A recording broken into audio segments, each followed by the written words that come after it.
Turning now to Minneapolis, where violence escalated overnight with protesters burning a police precinct. They are angry over the death of an unarmed black man, George Floyd, during an arrest and the slow pace of the investigation into the officers involved. Also overnight, President Trump tweeted about the protests, demanding the mayor, quote, get his act together, or the president would send in the National Guard and, quote, get the job done right. Now, that led Twitter for the very first time to mark one of the president's tweets with a warning that it violated the rules for glorifying violence. Our senior columnist, Rick Newman, joining us now for this one. So, Rick, just moments ago, the White House retweeted the second part of the president's tweet, calling the protesters thugs and saying, quote, when the looting starts, the shooting starts. Have we reached a turning point here? Obviously, this is not helpful and it's unsettling. It's reminiscent of the Unite the Right riots in Charlottesville, Virginia in 2017, when President Trump had, upbeat things to say about the people causing violence down there. This is not helpful. So if you think about it from Twitter's perspective, they obviously gamed this out when they made the decision to begin labeling President Trump's tweets. So they did not obviously anticipate what's going on in Minneapolis, but they probably anticipated situations like this. And what this tells you is the plan is not just to label those two tweets. They figured they're going to have to do this on an ongoing basis going forward. And they probably anticipated President Trump would try something like the executive order he signed yesterday. So this is going to be a battle between Trump and Twitter for the foreseeable future, I think. To get back to Minneapolis, I mean, we know what Trump is doing here. This is right out of his playbook. He's playing to his base. He's being the tough guy. And he's, basically the law and order guy. And he's saying, this will not stand. I don't think he's actually going to do anything. I don't think he's going to try to activate or federalize the National Guard, because that's not what this is about. This is political, but it's unsettling and it's disturbing, obviously. You mentioned that executive order that he signed yesterday. I mean, I have to think that it's going to be challenged in the courts. Do you think it really goes anywhere? Or is this just, blustering from the president and meant to be really a distraction from the way people feel about how he and his administration are handling the pandemic?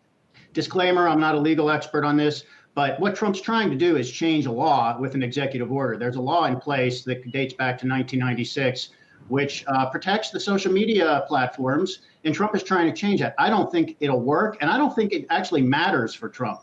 I think what Trump actually wants, he wants a fight. He wants, he relishes these battles.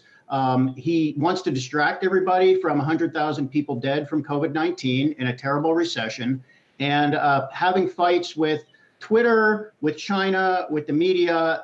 That's his distracting method. I mean, that's what he does. So I think Trump is happy to have this fight with Twitter. I think he's happy to have this fight going forward. I don't think he particularly cares what happens in the courts. And by the way, the executive order directs the FCC to find ways to develop a plan and so forth. It's months and months in the future.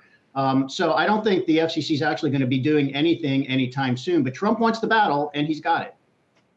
Rick, is this Twitter perhaps taking the first steps on monitoring or labeling tweets for other politicians, those, let's say on the far left or far right, that tweet controversial stuff?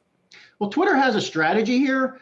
They just haven't told us what it is, and I don't think they are going to tell us what it is, because this is the same problem Facebook faces. The reason Mark Zuckerberg, the Facebook CEO, says we don't think it's our job to police all this content and be the truth police is it's an impossible job. They've tried to do it with artificial intelligence. You can't. You need people to do it. And there's no way Twitter or Facebook could hire enough people to do this on a real-time basis. So there has to be some cutoff point, some threshold at which they're going to say we just cannot, I don't know what it is. Maybe it's the number of followers, but they can police Trump. They're going to have to police a few other politicians to show they're being somewhat even-handed about it.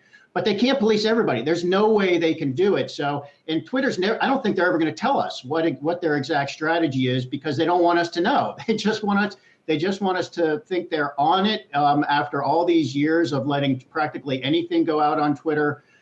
So we'll get some clues probably in coming days. I'm very interested to find out who else's tweets might they, tag the way they've tagged Trump's tweets. That'll give us some indication of how they plan to execute this, for the foreseeable future.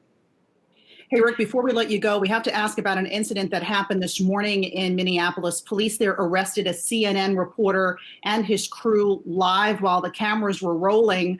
The police have since let those folks go, and the Governor Walz in Minnesota has apologized publicly. I mean, are things just going from bad to worse for the police force there? What is this about? Yes. It's a horrifying mess. And I think about the incredible irony. I mean, had President Trump been watching that live, I don't think he watches CNN. I think he only watches Fox. But if President Trump had been watching that live, he would have been cheering.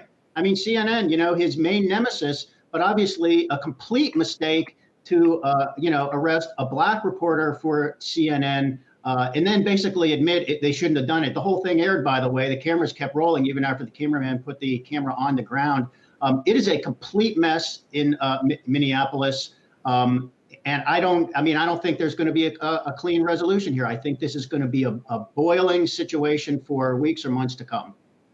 All right. We hope peace can return there soon. Rick Newman, thanks. Good to see you. Bye, guys. Hey, investors. Zach Guzman here. Are you interested in learning more about the markets and getting the latest financial news? Well, then click right here to subscribe to our Yahoo Finance YouTube channel.